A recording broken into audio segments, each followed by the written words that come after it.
My name is Joe Hills. I make videos of Minecraft for YouTube, and I'm joined by my friend OpaqueMango, who also does YouTube and additionally streams videos of Minecraft on Twitch TV. So, you guys might not have heard of us. We're not the hugest people in the world in the video making business, but we do have a lot of fun, and we make some money. Or I make money. He makes money, I still do. Yeah, so Minecraft Videos for Fun and Profit is the name of the panel. We're going to talk a little bit about both. Now, I don't know, how many people here have an interest in recording themselves playing video games in general? Yes. Awesome. And I'm assuming most of you guys here have seen Minecraft before and are interested in Minecraft. Okay, cool. So we might talk about some Minecraft-specific stuff, but a lot of it will just be more the creative or the getting started side. So I guess the first thing that I would tell anybody who wants to get involved in making things is expect it to be horrible for the first few weeks. You're going to hate everything you do probably for the first month because it's not going to look like your favorite YouTuber at all. Because you might like, if you watch stuff that other LPers do already, they already have the $200 microphone, the killer headphones, the great camera, the green screen. They got a new computer for like $3 grand. They got $120 to $500 worth of software. You're not going to have any of that. But if you can't have fun making things without any of that, that's a bad sign that maybe you should try something else. Like, for example, when I got started, I had my iPhone headset, which had like a little, the phone call microphone in it, plugged into my Mac Mini, which doesn't have a dedicated graphics card. And I was using QuickTime Player, which I realized had a screen capture option. Because what else would I use? I don't know. And so I'm recording like incredibly choppy, low-resolution Minecraft videos. But I've been writing humor for years. I ran a humor newspaper at Vanderbilt for a while. I've worked on comics and stuff. And so I already had a really good sense of creating a character. So my whole shtick is that even though, I'm from the South, I work in a professional environment, I talk like this normally, but when I do my show, I talk a little bit more like this, and I juxtapose this voice with all my book learning, and folks get freaked out. And it's funny, because a lot of the Europeans, they're just like, wow, I didn't think I could learn anything from anybody who talks like that, but you have a better vocabulary than my English teacher, and they have an education from the Netherlands. How'd that happen? And so the fact that I was having fun with it, the fact that people could see it was funny, even though technically it was terrible, gave me the it gave me permission to keep working on it. Because everybody's time is valuable, and if you start on a new project, you want to have kind of an experimental phase where you try and figure out what works and what doesn't. You're going to spend a lot of time. Like if you have a full-time job, expect this to be another full-time job. I do most of the live streaming now, so I don't do a whole lot of editing anymore, but when I was editing, I'd spend my 8-hour, 10-hour day at work, and then I'd come home and for one video, you'd spend 40 minutes editing at least, and then you'd go through and you'd have to render it, and a lot of times, depending on the age of your computer, how good it is, you may not be able to do anything else on your computer but let that render go through so that you can set that video to upload to YouTube. So you're doing 1, 2, 3 videos a week, and you're spending another 40-hour work week doing that. So you're going to spend a lot of time and energy doing this. That's why we say if you don't enjoy it when you do it, just don't do it. And find something that's another aspect of that you enjoy. If you like editing, do 1 video a week and put a lot of editing into that. If you like just talking about your randomness, then have a big old long video about you just having a good time talking. Don't worry about the editing so much. Well, and one thing I would say too is when you first get started, it's really important to iterate constantly, which means to keep trying to do the same thing but slightly differently so you learn something every time. And so YouTube would only let me upload like 7-minute videos when I first got started. Yep. And that was great because it meant that I was making like 3 or 4 videos a day, and every time I'd try something a little bit different, and I'd see what people liked and what they didn't like, and I'd see what I liked and didn't like. And editing several 7-minute videos is nowhere near as intimidating as editing one 28-minute video. Just as somebody who had no real experience doing that. Cuts will kill you. And so it's one of those things where I would say, like, for example, if somebody really wants to get on YouTube so that they can make a movie or something, don't start off with, okay, I've got my 90-minute movie script, I've got 12 locations I'm going to shoot in, I've got 5 cameras, I've got a whole bunch of microphones. It's like, start off doing 30-second or 2-minute skits with your friends. You know, just start doing with something, the smallest thing that you can do and still feel proud of. And find a way to make several of those regularly and just be kind of working toward bigger stuff if you're interested in doing bigger stuff. Don't go out and don't go to Best Buy tonight and buy a whole bunch of equipment, because give yourself time. Do it over time. In a month, you may not want to do what you're doing now, and it may change. Like I started doing the YouTube, and like I said, I've transitioned to the live streaming, so I now have a green screen that sits behind me, so my background disappears. You know, you don't need a green screen if you're just doing YouTube with no video. So don't go out and buy a whole bunch of stuff right now. Do it slowly. You know, if you find that you really, really enjoy doing this, then go out to Best Buy or wherever and buy that $200 microphone. Put your money into that so that you've got the good vocal quality to go with it. And then figure out, okay, because I used Bandicam to record, which had a watermark in it for my first probably 15, 20 videos. And then got Fraps after that, which is about $30. But I used Windows Movie Maker for my editor for a very long time.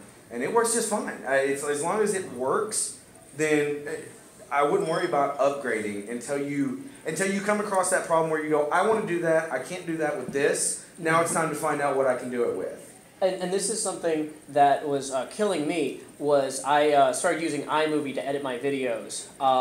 And with iMovie, whenever you import or export anything, it gives you a little dialog box with a bar that goes across the screen until it's done. So that might be there for 2 hours running.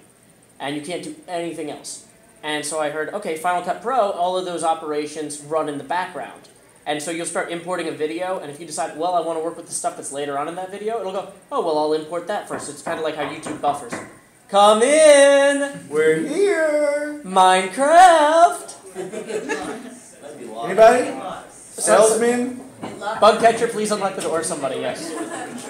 Is that locked, Zach? Yes, it's locked. Ah, that's fantastic. Hey, come on in, have a seat. Yeah. It actually wasn't locked. You could have just pulled it. No, it was locked. I tried.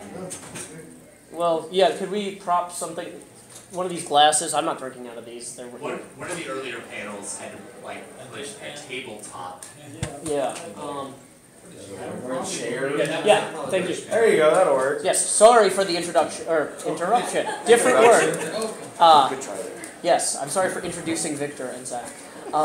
Yes, so, anyway, that was a particular case where I said I would get an extra 10 hours a week back if I bought this $350 software. Plus, I realized at that point I'd been doing the video stuff for a few months. I knew I was getting more serious about it, and I wanted to be able to start using these skills in my day job. Now, in the real working world, you're not going to use iMovie or Windows Media Player for the video work you do for a major company or your university or whatever. And so I said, okay, I'm having fun. I'd like to do this for money in the future. Let me upgrade to a pro tool. So now I'm actually learning things about that make me more employable and better employable, as well as delivering videos that take less time for me to make. If you're only in it for the money, I would suggest not doing it, because it's going to take, like, I can tell you from personal experience, it's taken a long time for YouTube just to send me an email saying, we want to give you money. Very, very long time for that. Do this for the fun, for the friendship. We've met a lot of people doing this all over the country, all over the world. That's what you need to be in it for to start with. If you're in it just for the money, stick with your day job, something that's fun, and just hang out with your friends. Because it's not, unless for whatever reason you get lucky and it's going to go viral for whatever reason, it's not going to be an immediate thing. It's going to be years down the road before you start making anything substantial to be able to just buy your equipment. A lot of that kind of stuff is done with chip-ins. And if you've got a good fan base who is just willing to help. Could you explain what a chip-in is? A chip-in is something. What's the one they use for businesses? Well, it's a Kickstarter. Thank you. It's kind of like a Kickstarter, but without like a cap per se. You just can have an open chip-in. Say like me, I have a Twitch page. That's a live streaming page, and at the bottom of the page there's a chip-in. And if somebody just feels like they want to support what I do, they can chip in, say, $1 anywhere to whatever amount, and it can go to me buying a new game, it can do software, new video camera, whatever, and you use it for that. That would be what I would do. Is you go through and you set up those chip-ins and you put it out there going, okay, I need a new camera. This is what it costs. Who's willing to help? And this is one of those things too where, like I said, when you start off, anything you make is not going to be good. It's going to have so many technical glitches, it's going to have so many things where you're still learning. You are going to be learning so rapidly that you should expect to fail early on. And it's hard sometimes to tell when you're at the point where you need to start spending your money on better equipment and when your equipment's holding you back. And if you already have some people watching your videos who have generated an interest, and you say to them, hey guys, I'm thinking about getting a better microphone so I can make the videos better. I can set aside $15 a month toward a new microphone. So at the current rate, I can get it in 8 months. Anything you guys throw in would speed that up. If people think, oh, okay, this guy's great, he really needs a better microphone, somebody might go, oh, I'll throw him $15, I'll save him a month, And then I did that with getting a new computer, and I got like $1,200 just from people, and it's not like 1,200 people each gave $1. Like some of the people are just like, yeah, I do all sorts of technical work, but I don't really do anything artistic. But I like what you do that's artistic, so let me be a patron of the arts and give you a few $100. And other people are just like, yeah, here's $5, or cool, whatever. And, so if those people had just said, no, screw you, your videos are terrible, you don't deserve a new computer, then that would be something that, it would be displeasing to me, but it's also something that I need to listen to. If the people who watch my videos don't like them, I need to start a conversation with them, so clearly you like something. What are the things you like? What are the things you dislike? How can I move forward? How can I be better? You got to go into this expecting to always be adapting. And I would say one thing too, when you were talking about getting started, if this is the first thing you ever do creatively with a public audience, you can't necessarily count on getting a strong foothold right away. Now, if you've already got, let's say that you already do illustrations on DeviantArt or something like that, and you have a few hundred people who know who you are through that. In my case, I had been doing funny webcomics, and we had maybe 2,000 readers of our comic. And so I was able to leverage some of those people, hey, do you guys like Minecraft videos? A few dozen people come over, and then they start telling their friends, hey, this guy I already likes this thing. But if you're just starting a comic or starting a video or starting something from complete scratch, it can be very, very time-consuming to build that initial audience. A lot of it has to do with the community, especially with Minecraft. That's the big thing here is Minecraft. The community on that. If you can get a good group of friends for that, if you get to know this person, this person, this person, you all kind of share. I can tell you when it comes to live streaming, you can find the same 100 people bouncing around from one stream to another stream to another stream. I hear them constantly saying, well, I've got 5 streams open right now. They just want to see the chats. They want to hang out. They want to have a good time. It's all about the community when you're first starting out. Like you said, if this is the first thing you've ever done creatively and you have no kind of audience, get in with the community because those people are going to be the ones that come and watch you. That's going to be your base. The more, with us, it's mods. I've got, 15, 20 moderators for my channel. When those are the first 15, 20 people that started watching me. They watched me every night. I would live stream. They'd come in 2 or 3 hours. We'd have a conversation. Now I can have anywhere from 15 people in the chat room to 200, and those people are there. And those are the ones that bring in more people because they're the ones that have the Twitters. They're the ones that have other YouTube channels that they mention you, and it kind of grows in on itself exponentially. And the other big thing is Minecraft is great because it's already a community game.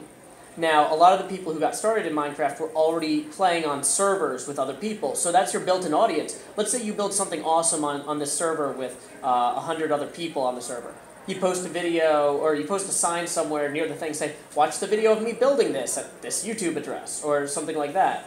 Somebody might go check it out, and then, hey, now you got 3 people watching, and you kind of build up over time. Somebody asked webcomic artist Tawhid Bandia what the best way to get started in webcomics is, and he told him start 10 years ago, because at this point, there's so many people making webcomics, it's very hard to just get in there, unless, the people who do just really get their foot in the door usually already have, literally a decade of art school training or all sorts of other stuff. They're already talented because expectations are really high. It's not a nascent field anymore. But, so with YouTube video, especially Minecraft stuff, that's only been around for about 2.5 years, and people have really been doing it. So it's still early enough that you could get in there and do some good and fun stuff. But realistically, you should also be thinking as you're doing it, I'm not doing this so I can be at the like the absolute best Minecraft LP or ever. It's so that whenever the next wave comes, okay, so you have webcomics, and then later this YouTube Minecraft thing comes. I don't know what the next thing will be, but I know that already having an audience for my Minecraft Let's Plays can be leveraged toward having fun doing whatever that will be. That was another thing I was gonna say.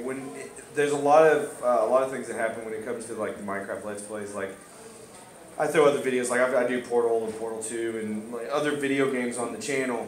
You're gonna notice those aren't gonna get the views that your main subs come in for. If you do Minecraft videos, but you decide to start throwing other videos in there, you're not going to get initially those views that everybody else that you're getting on your other videos. Mm-hmm. And they're going to be like, well, why don't you make more of these? Why don't you make more of these?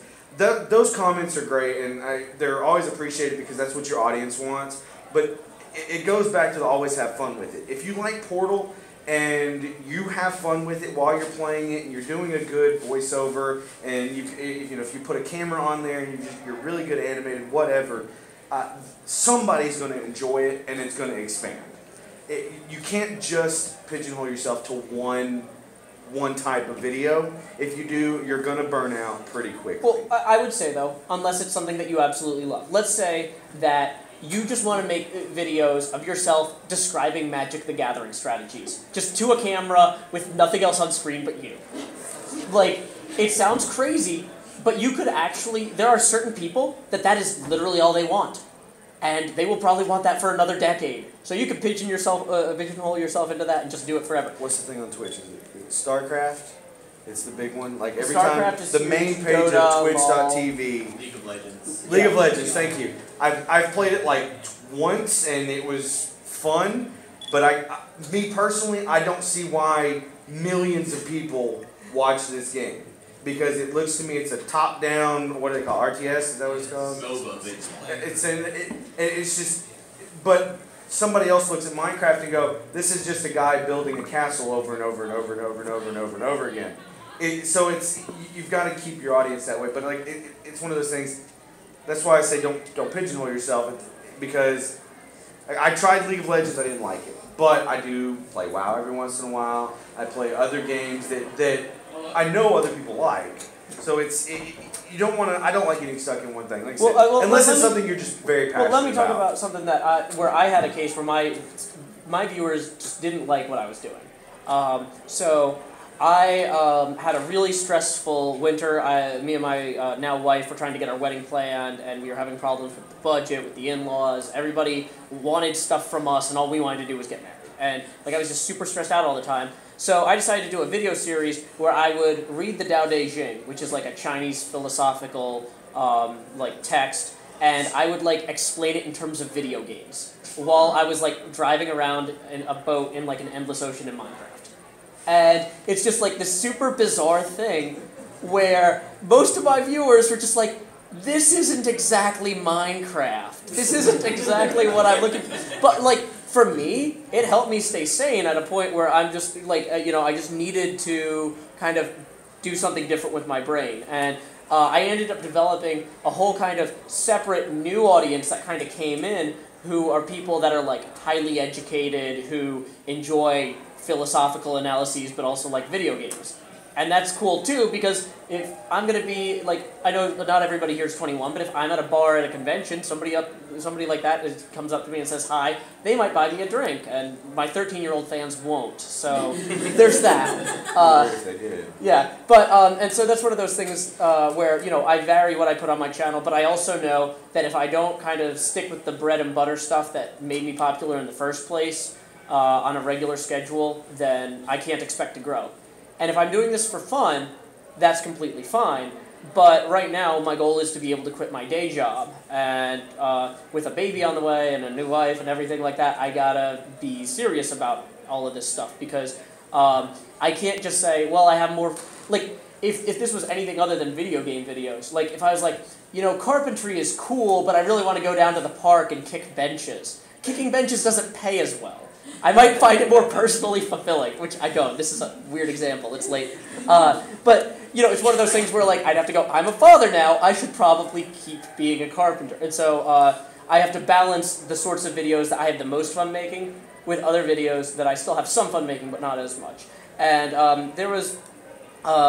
I heard a podcast about show business where they were talking about if you make things that you think other people will like, then your audience will be people who like that. Now, and that's great if your passions overlap that, but if you're doing something that you hate because you think other people will like it, your reward is going to be more people who are yelling at you to keep doing it. I'll give you a good example of that. My first set of videos that really took off was me playing Minecraft with my brother and his son, who at the time was 4. It's really cute and annoying as all hell. It's dragging on my brain, but it's fun. It was yeah, kind of like that. It was a lot of fun for a while, but I got a huge audience from that, and a lot of it was the parents who wish that their 16-year-old was 4 again because the 16-year-old is annoying the crap out of them. And so my problem is now is the now 5-year-old doesn't want to play Minecraft as much with his uncle, and he wants to go do other things, and I don't personally want to sit down for 3-4 hours at a time and play with a 5-year-old and work my patience every weekend. And so it's turned into now I'm trying to do it on my own, and so I still get a significant portion of my subscriber base who's like, when are you going to do more videos with this? And so what I'm having to do is, while I still have the subscriber base there, I'm trying to bring in, kind of flip it to a different kind of subscriber base where I do stuff that's with me or with my friends who are of age, and we talk about whatever subject, with drinking. You know, we're all older here, so I mean it's kind of, that's what you have those different kind of conversations. When you have a conversation with a 5-year-old, it's what did Dora Explorer do on yesterday. You know, when you have a conversation with a 25-year-old, it's what did you do this weekend at the bar. So I'm having to flip. I think the problem here is that you're saying the way American society is structured, children have to live vicariously through cartoon characters while adults can go have their own adventures. Exactly. What we need to do is create a society where people can adventure at all ages. But anyway, that might be a separate discussion. That's an interesting discussion. And this is my video series, except I talk like this while I say it.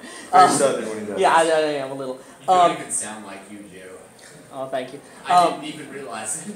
When you said you had a kid, I was like, wait, what? We're both 26. Yeah, I'm 27 actually. Oh, well. We're We're both light. You looked like you were like 20. I spend well, it's once I realized I wanted to make it. Moisturize. Oh, dang it! I can't. I gotta switch back. Once I realized that I wanted to pursue entertainment seriously, I started paying a lot more attention to taking care of myself physically. Because when you are in entertainment, you are up in front of a lot of people with a lot of lights, and so people are mean. Like when it comes to real life, people are just jerks. When it comes to the internet, people are trolls. And yeah. The anonymous plus anonymity plus asshole equals horrible person. Yeah. Well, and I was gonna go like I said, he does a lot more YouTube than I do now. I do a lot of live streaming, and the good thing about that is, like, with YouTube, you get all these comments. People are just like, you suck, you suck, you suck, and you can't do anything about it. With the live streaming, I have the capability to just yell at them live and then kick them from the channel so that they can't come in anymore. I think my list of bans is probably 200 or 300 people long. And that's one of the most rewarding things, It actually. feels No, because the reason is, when I make a video that's entertaining, I can hope that I entertained people, but I don't necessarily know that I did anything to, like, help people be better. But, like, if I'm doing a live stream and somebody says something that's, like, racist or sexist or something like that, I can say, you're timed out for 15 minutes, don't say that again. And some people are just like, oh, I thought it was the internet, it's okay. It's like, no, it's not okay. You know, this is a community. You can't be like that and be in this community. This is not the only community with those expectations. So learn to deal with it or don't come back. Yeah. And that makes me feel like I'm actually helping, especially with a younger audience, because you never know, like, the sort of background people have, and I don't want to judge or assume anything, but if I can help, that makes me feel good. one thing I wanted to touch on, Mango, is the idea that people see the big Let's Players or the YouTubers or whatever doing a certain thing, and they say, let me go do exactly that. Now, in my case, one of the things that got me started making my channel was Hannah Hart put out a show shortly before I got started called My Drunk Kitchen. And she's adorable, and she's energetic, and she's just drunk, and she's cooking, and she's like this, and I'm just like, oh my god, if I had a cooking show, that's what my cooking show would be. This is beautiful and brilliant, and it inspired me to say, I didn't say, okay, now I'm going to make a drunk cooking show. I said, if somebody who's that much like me could do well on YouTube in one particular topic, maybe I should find a topic that I'm interested in and pursue that. And so even though our video, our editing style, everything is completely different, like, you know, she was definitely an influence on me. And so I guess what I'm saying is, if you and your friends are going to start making videos, take whatever you and your friends already like doing and already have fun doing, and just find a way to repackage it for a broader audience. Don't try to take what somebody who's been doing this for years does and then start it over with a worse microphone and a terrible computer, because that's what it's going to be compared to. Like, if people are looking at what you're doing and going like, wow, that's just like me and my friends, except it's on the computer, then that's great. But if they say, wow, that's just like Captain Sparkles, except with no audio or video quality, I'm never looking at that again, then you've already lost. You don't want to be compared to them. You want to be compared to Yourself. just other people, yeah, and yourself. Which is, he's right with the Minecraft. Like with Minecraft, it's really easy to do. If you like me, I play a lot of etiquette. I don't know if any of you guys know what that is or not, but I play a lot of that. I'm not good at it. Could you describe it real quick for? Etiquette. Okay, so Minecraft is a base. It's I've heard of that. You take the blocks, you build stuff. Etiquette puts electronics in it. It gets really super advanced, which is not my style. You can do computers, calculators, all that, or you can do, you know, it just adds an entirely different. It adds a whole nother world to it. You get a whole lot more blocks that you can mine, a whole lot more that you can do with it, and not a whole lot of people do that. But I enjoy doing it. So that's what a lot of my live streams are. Like everybody right now in Minecraft did the one was it 1.4.2 release, the big massive release just came out. I've not even touched it yet. I've been doing Tekkit because I've got a friend who's got a really good server. We get on there and we build. Go ahead. Are you? Oh, not. I thought you said Tekken. Tekkit. Sorry. Tekkit. No, you're fine. No, Tekkit. It adds electronics essentially is the big thing. There's some magical elements to it, but the big thing for me is it adds electronics to it. So you get like solar panels, and so instead of needing a furnace to cook everything, you have a solar panel that goes to a battery that lets you use a furnace that now uses solar energy. So, and this is not for everybody, but it's for his audience. He's found an audience that likes it. They help me a lot because I forget. Yeah. So they go, no, you need 5 of those. Okay. Well, and that's the great thing too about what we do, is your audience likes to feel that they're on your level or even superior to you, and not like people are like, I can't believe that you don't memorize the Minecraft wiki and all this other stuff. It's like, no, I'm better. I'm better off letting you guys yell at me for this thing because you're engaging with me more. Is creating an emotional response to what I'm doing if I'm like essentially just guessing random things. And I'll be making jokes about it as I guess. I don't just sit there and look at the screen silently, you know, as I mess around with stuff. But yeah, like, and also people don't realize, or one part of this people don't realize is when you are recording yourself doing something and you're talking out loud, you are devoting a lot of your brain just to talking. And so if you're also like running a chat room in Twitch or you're doing other things, what you're doing on screen is not going to be your optimal gameplay experience. And you might have to start doing weird things to make the video look good. I sing a lot. Like I have to throw down so many torches and just extra lava buckets and stuff, and people are just like, why don't you space them properly? It's a better use of resources, and the biggest resource for me is time. I want to spend as little time as possible doing any given thing so I can move to the next thing. Like gold tools in Minecraft. I think the only reason they exist is for filming stuff, because they are perfect if you just need to cut through something like butter, you switch to the next one, you just keep going, because nobody wants to watch an 8-hour video of you just mining with a wooden pick. That's just not fun.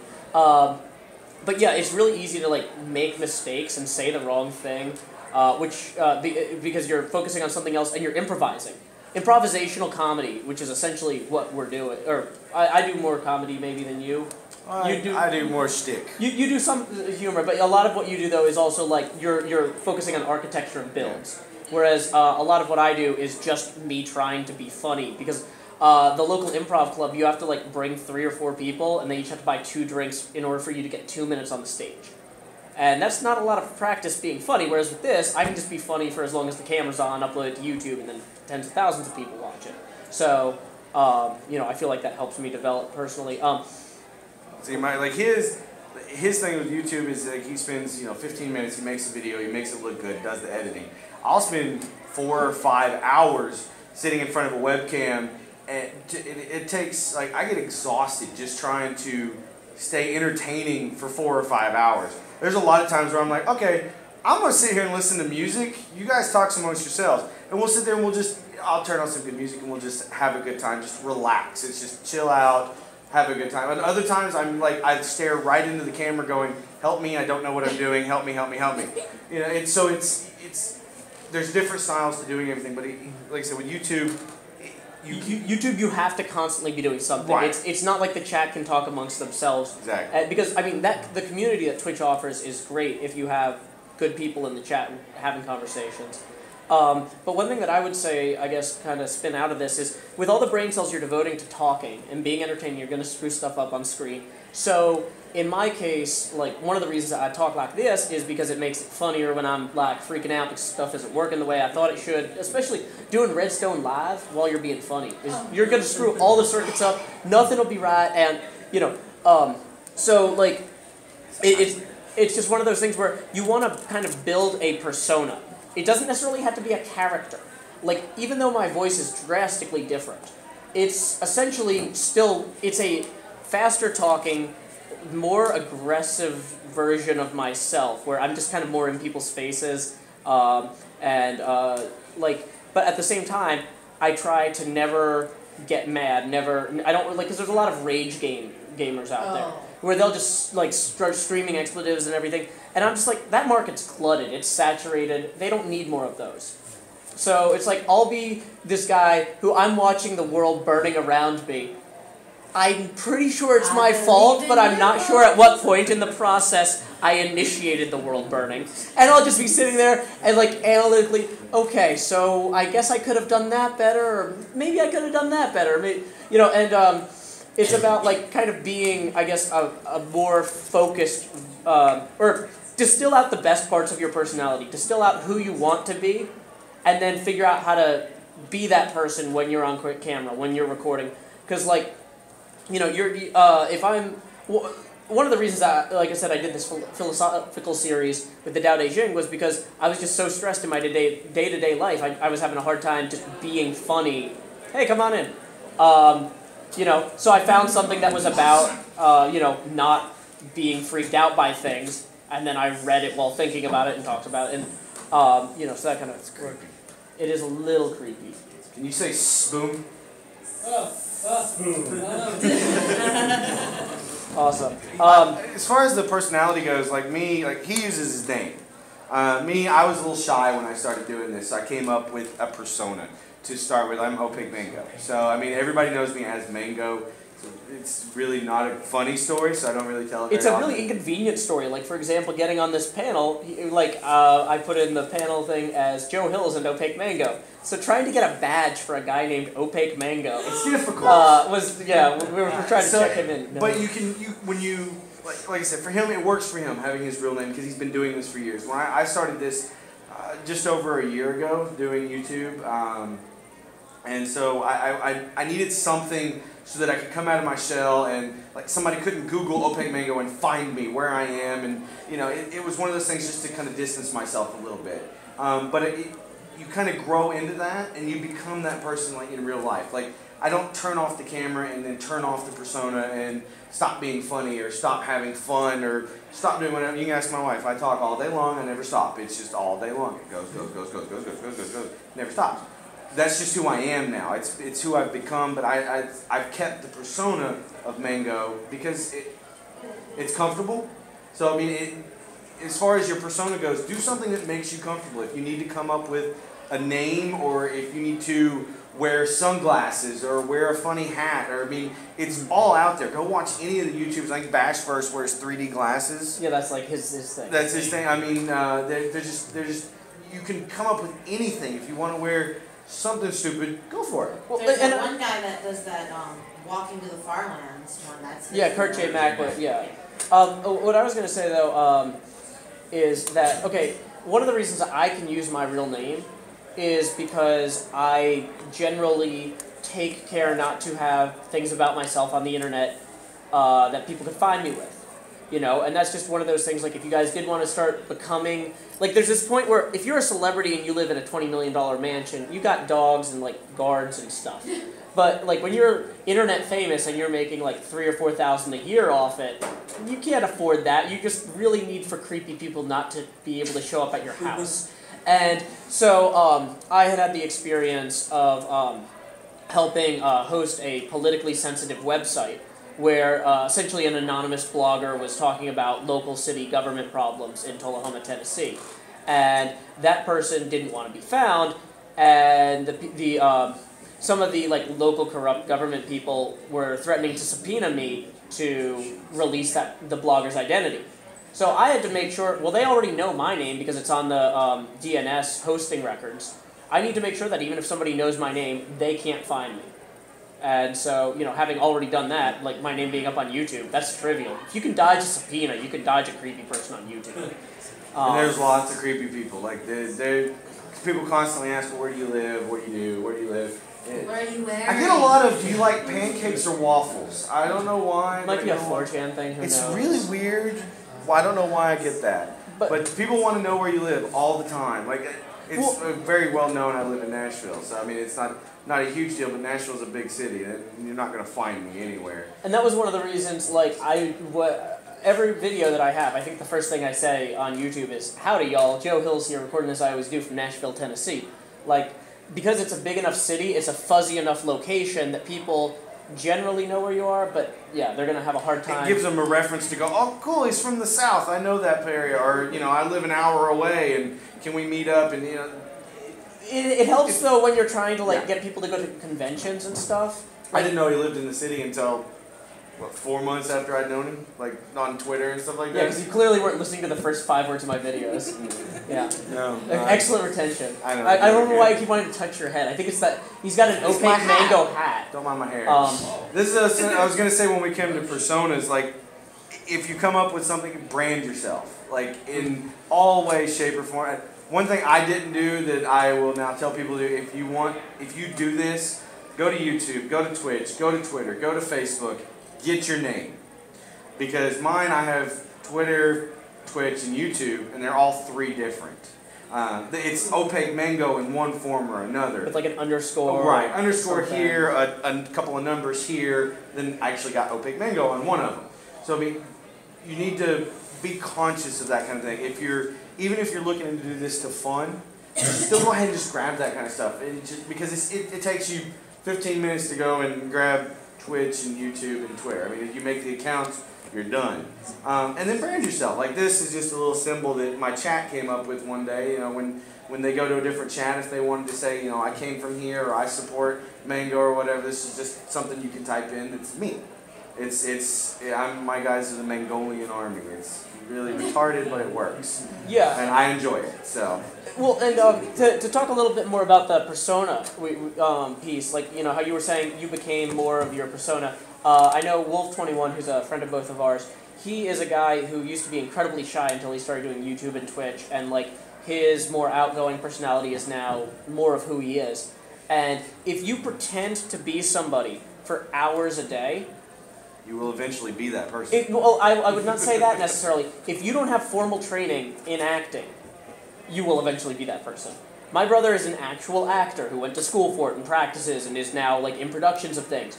And he was making fun of me nonstop when I started doing these videos because for the first few weeks, I couldn't control whether I was talking like this or like this, and it was just terrible because I'd slip into it and then out of it, and I'd just be like freaking out because it's like I can't control my voice. And he's like, "Of course not. You're not an actor. Learn how to do that." But yeah, so if you pretend to be somebody who's really aggressive and mean and whatnot, you better have a good handle on that, because that can still be funny. You can pretend to be a crazy person, but you got to be careful you don't actually start doing that too much. People don't like that in real life when you do that. So well, the other thing is, in real life, people expect you to be exactly like you are in your videos, and so when I meet people at cons, like I've been at I was at Minecon in Las Vegas, and I was just chatting with some random people who didn't know who I was or whatever, and we're just talking about the game, and a little kid comes up to me and is like tugs at my thing and is like, "You're Joe Hills, can you sign this?" And I just turned to the kid, I'm like, "Oh, howdy, of course I will, let me get my little Sharpie here, okay? Now, who should I make this out to?" And I turn back to the other people, I'm like, "Anyway, sorry, we were talking, and blah, blah, blah, blah, blah." And they're like, "What the heck was that? Are you two people?" Like, so it's kind of good for me that even though the voice is different, like I said, I'm still a pretty cool guy, I don't freak out about stuff, but if you're somebody who's constantly, like, has anger problems in your videos, and you're always throwing things, like, people be like, "Hey, why aren't you throwing anything? We're in a hotel. None of this is your stuff. You should be breaking stuff, man." So, it just, you want to manage expectations. We are at 15 minutes. So, yeah, does anybody have any questions? We've heard from you already. Yes, please. I stream online a lot, and I stream Minecraft and Zelda or whatever. Can you go a little bit more in depth into equipment that you recommend? Because that's something that I had to do a lot of research on. Yes. And I actually stream from a Mac, which is different from a PC. Yes, I've streamed from a Mac and from a PC. The optimal Mac setup is an unfortunate blend of Flash Media Live Encoder, this audio software. Audio Hijack? No, it's made by the same people. It's called. Cell phone? I'm blanking on it. It might be called. I'd have to look it up, but it's essentially something that forwards. I use Soundflower as well as 2 audio forwarding things, so that way everything gets into Flash Media Live Encoder. And it's just such a massive pain that I've just decided, like, if I'm gonna do both, I kind of need a PC for streaming. Because very simple on PC. Yeah, it took me like 25 hours to get that like roughly working, and then compared to the PC version, it's fine. And like, I'm not computer illiterate. Like, my day job is like database design and MySQL programming and stuff. I'm good at computers, and this was a mess. Sorry. Go ahead. What times was the best streaming for you on Twitch? Because I mean, time zones are different for everybody. What would you say what time was the busiest for you? What time brought in the most people? Personally, usually, and unfortunately, it's like the middle of the day, like about 1 o'clock, because you've got either people coming home from school from different countries, or it's 1 o'clock. Not counting the U.S., 1 o'clock is probably one of the best times in that area. I can tell you a lot of times I spend my time. It'll be 2, 3, 4 o'clock in the morning, and I'm streaming, and I get a lot of Australia and Britain because that's just they're awake. The United States, they're all sleeping, so it's easier. It depends on where you're getting your people from. If most of your base is from Australia and all that stuff, you cater to the then you can cater to that. But I think all around, I've heard and experienced anywhere between, say, 1 to 3 in the afternoon, that's going to be your best spot. And that might get you the broadest possible audience, but it won't necessarily get you the best audience for you. You're trying to get people that are the best fit for what you do. Easiest thing to do is set a schedule. Yeah, so setting a schedule is important, but what I was going to say is set a schedule where you're optimizing for you. Because, for example, after I eat, I'm just, like, dead for an hour. I just can't be active and entertaining in an hour after I've eaten anything. And so I need to make sure that anything that I do live is not near a meal. And that's just something that might not matter to you, but let's say that you know that you are the funniest in the morning and you're just dead tired at night. Do a morning show that has a small population that absolutely loves you. Don't do a nighttime show where you're just dead and nobody watches it. The schedule is a big thing. Like I've been in the middle of moving and all that stuff, so I've been able to do my schedule, but you get a more consistent number that way.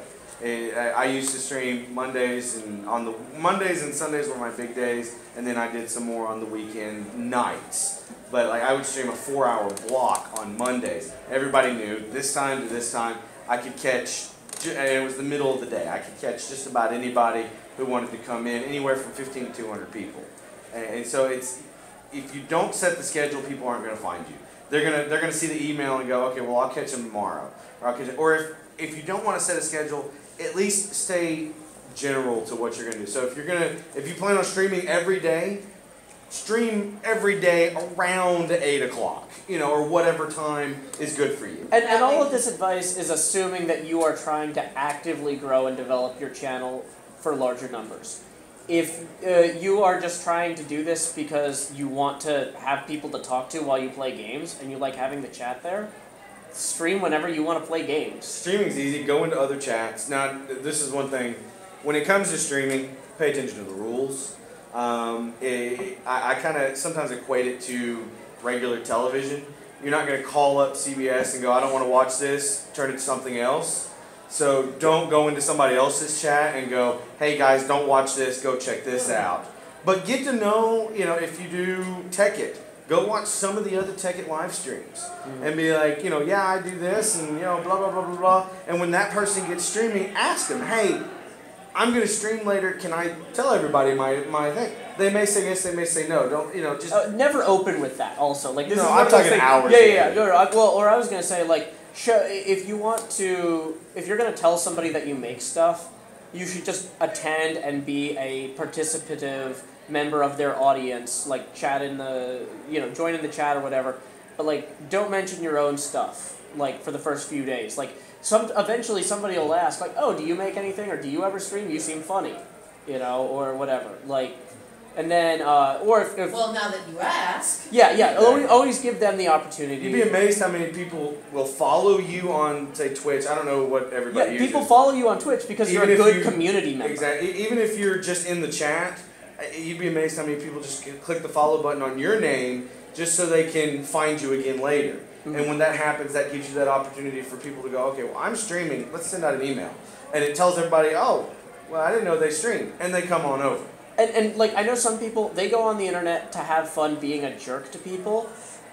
That is not going to help you in this. Like, it's one of those things, like, you have to actually practice being a good person, because being a bad person in these audiences is heavily penalized. That's one of the reasons that I use my name also, is so that I always know I can't screw up here. I can't just scream at somebody for being an idiot. I have to be civil, because it will reflect on me. It reflects on my name, and that's what I trade on. New question from you, sir. I'm interested to know, besides Twitter, what other methods do you guys use to advertise that you're about to stream? Because I post videos on YouTube, Facebook, and Twitter. Do you all have any other methods that you go through? Twitter and YouTube are the biggest. Send out tweets, 2 or 3 of them, letting you know every, say, 15 minutes before. I'm going to tweet in 30 minutes, or I'm going to stream in 30 minutes. I'm going to do this, and then sometimes I'll throw a video on YouTube saying live stream starting now. Well, go where your friends are too. Like, for example, if you guys have hundreds of friends on Facebook, because like everybody has hundreds of friends on Facebook, because Facebook's just everybody at this point. There's no reason to not say, hey friends, come hang out with me while I play video games. And the numbers of friends that you have in the chat showing up will then improve your rankings on Twitch, so then more people will see it randomly through Twitch. If you have a whole bunch of people in a Steam group you run, let's say that you have a Counter-Strike server, even if you're not streaming Counter-Strike, mention on the Steam group, hey, I'm that cool guy you know from Counter-Strike, come watch me play Zelda on Twitch. And not everybody's going to come over, you can't expect them to. You may get 15 out of 100. But that's 15 you wouldn't have had otherwise, and when you're starting out, that's huge. So always, like, essentially do an inventory of who do you already know and ask them. Yeah. Would you say that being a jerk in your streams or whatever would get an audience of jerks, or? No. It would not help you get much of a, well, the people who watched you might be jerks, but the problem is you want your fans to be viewed positively by other people, so they say, I want to be a part of that community. So you might get a few jerks watching you, but those jerks wouldn't do what normal fans do, where they generate more fans by word of mouth. Well, the bad thing is, if you go into the chat and you're a jerk, The problem is you're not there long enough to get any kind of following because you were a witty jerk. If you come in and you say something really stupid, you're going to get banned. It's just that quick. We've got, like, my chat usually has anywhere from 2 to 10 mods, and all I have to do is look at the camera and say something, and you're banned. It takes 10 seconds, nobody hears from you again, and your name's forgotten 10 minutes later. Yeah, and you know, this is one of those things, like, when we're talking about people who are jerks, we're saying, like, people who are shamelessly self-promoting, people who are just blatantly sexist, racist, whatever. If you're running a stream, though, you don't have to be the nicest, like, most incredible person in the world. You treat people fairly. And it doesn't matter how, as long as you treat people fairly, as long as they know what the expectations are of them, you post that at the bottom of your stream or whatever, and then you follow that across everybody. It's one of those things, like, I've timed out my own mods before if they break the rules, because it's like, you know, these are the rules for everyone. And, so definitely get some rules. If you're going to stream, set up your info section and get some rules down there, so that when you tell somebody, hey, don't do that, they're not going to be like, well, it doesn't say, no, go look below. It says it down there, goodbye. And you time them out for 10 minutes and they wonder why they can't talk. So that's the big thing. If you're going to do something like that, definitely let it be known what your intentions are, because people are going to break the rules just like anywhere else, and it's just easier to deal with them. Yeah, thank you everybody who asked questions. You can come up at the end, and I'm going to have cards. Yeah, we're wrapping up now. If you want to come up, I've got cards and stuff, and we're Joe Hills and OpaqueMango.